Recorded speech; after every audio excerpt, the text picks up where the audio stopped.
Welcome. We're delighted to have you here for the second worst kept secret. I think we did a little bit better than the football coach, but not much. But we're equally excited and we're delighted to have each and every one of you here. This is the culmination of a process that began almost 5 months ago. We've been, Menace and I have been assisted with a committee of 20 wonderful individuals who have dedicated a tremendous portion of their time and energy. We've been assisted by an outstanding consultant, and we've gone through a process that we're excited to bring to a conclusion today with the announcement of an individual that we think is perfectly positioned to lead this university into what we consider to be a very, very bright and exciting future. As we started the process, we met with many of you. We met with the community, we met with the alumni, we met with the faculty and the students and the classified, and we asked you, what type of individual do you think we need to be looking for to lead this great institution? We spent a great deal of time here and in South Charleston. We took that information that you gave us, we discussed it with the consultants, we kept it as our guideline. And we can assure you, at the conclusion of this process, that we are going to introduce you to the individual that we feel very confident is the individual and the man that's going to be able to take us to where we truly want to be. A lot of exciting things happening, and it's now my great privilege and honor to introduce to you the next president of Marshall University, Steve J. Kopp. Got the jacket? And his lovely First Lady, Jane. Thank you. Thank you. Huh? Help us. Come over here. Let's move over there. All righty.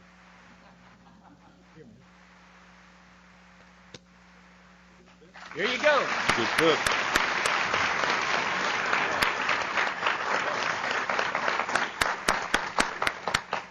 Thank you all for coming today. To say I'm honored and humbled to be here today is an understatement.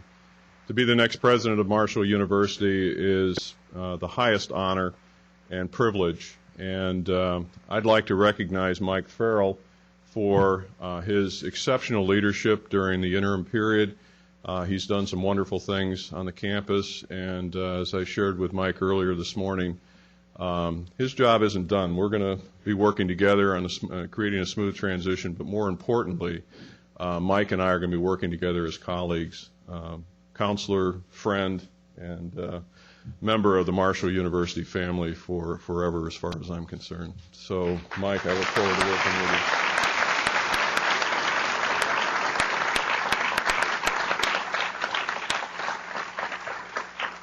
To Chairman Mike Perry and Vice Chairman Menace Ketchum and the other Board of Governors members that are here today, as well as those that aren't, we have a compelling future to build, and I look forward to working with you to make that future happen.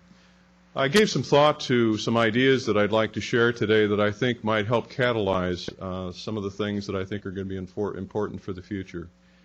And I'd like to frame them in the concept of a promise, the promise for a better future. And I like the term promise because it inspires me from the standpoint of hope, aspiration, and commitment. The better future is what we're all about in terms of figuring out what that better future is, not only for Marshall University, for the citizens of West Virginia, for the Huntington community and the greater Huntington community, Charleston, the region, the nation, and ultimately the world. And we have an opportunity here to fulfill that purpose of a better future. We need to commit to that better future and decide what difference we're going to make individually to help build a better future. In my opinion, one of the major factors that's going to contribute to this is education, and in particular, higher education. And education for the 21st century that prepares people for the challenges of the world around us, which is ever so fast, rapidly changing, and also how we can work together in partnership, collaboration. I look to my colleagues around the state, certainly President Hardesty at West Virginia University. We will accomplish much more through collaboration than competition, except in the fall of 2006 when we're going to meet in a different forum. And also Governor Manchin, I had an opportunity to talk to him yesterday, and I think we're definitely on the same page. I'm deeply committed to working with our elected officials and people around the state, community members, and so on, to build this better future, to help fulfill that promise of a better future for all of West Virginia. I'm honored to be here. I'm humbled, and I'm your servant, and I'm here to make a difference. And so is Jane. And together, my wife and I are going to do everything we can to build a better future. Thank you.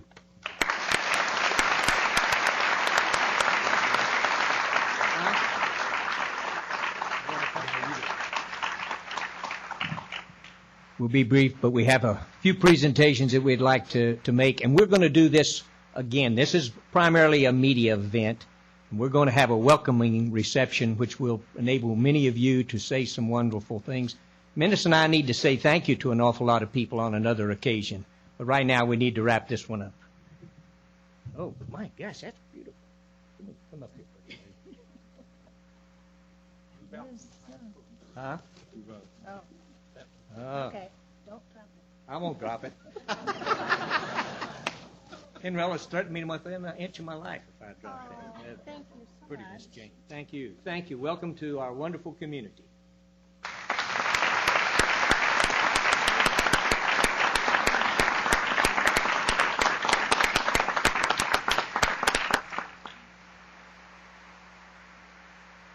And now it's the media's turn. Give them a few minutes, and then we'll have a reception. Let's see. I got to get all this straight with Keith. What's the drill? All right, first thing, sir, I'd like to come to the podium and answer some general questions, and then we'll have some one-on-ones. We have general questions and some one-on-ones for the media, and afterwards we'll go out and have a reception. But the guests... Sounds good. Get them some lunch. You're on your own. Yeah, I'm sure I am. What questions do you have? The specifics of my contract, it's an open document. I'm sure we can provide you a copy of it. Yeah. It's 3 years, by the way. Yes. It's 3 years, and he starts on July 1st. Yes. Yes.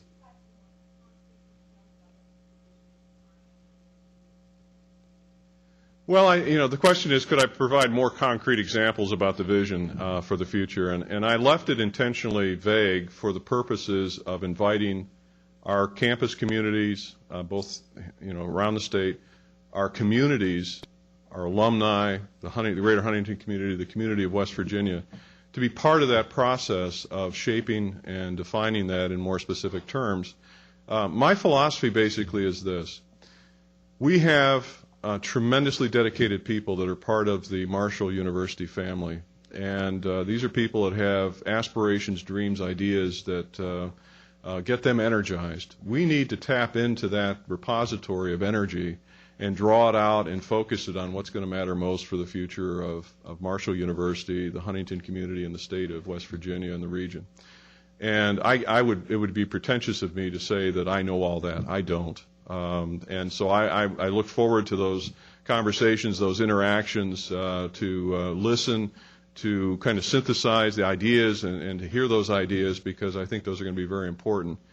Why are they important? Because if people own the future, own that vision of the future, every day you get up, you become a contributor to making that vision a reality. And if we're going to be committed to the promise of a better future, we need to be committed, every single one, to fulfilling that promise.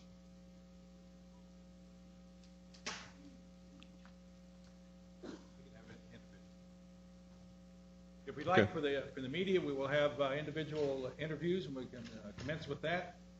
And I know that some of you have deadlines, so I'm going to let some of the electronic media come first with us. And thank you very much. Thank you. Reception outside.